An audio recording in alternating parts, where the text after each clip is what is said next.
ஆருத்ரா தரிசனத்தை பத்தி பார்க்கலாம்.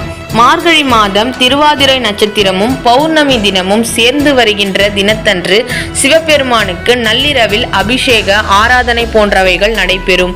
அதிகாலையில் ஆருத்ரா தரிசனம் வெகு சிறப்பாக நடைபெறும். இந்த நாளில் சாப்பிடும் களிக்கு திருவாதிரை களி என்று சிறப்பு பெயருண்டு. அடுத்தது வைகுண்ட ஏகாதசியை பத்தி பார்க்க போறோம்.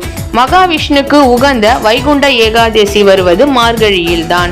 12 தமிழ் மாதங்களில் வருகின்ற ஏகாதசி தினங்களில் மார்கழி வளர்ப்பிறையில் வருகின்ற ஏகாதசி மட்டுமே வைகுண்ட ஏகாதசி எனப்படுகின்றது.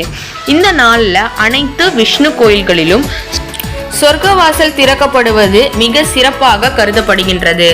அடுத்தது பார்த்தோம்னா ஓசோனும் கோலமும்.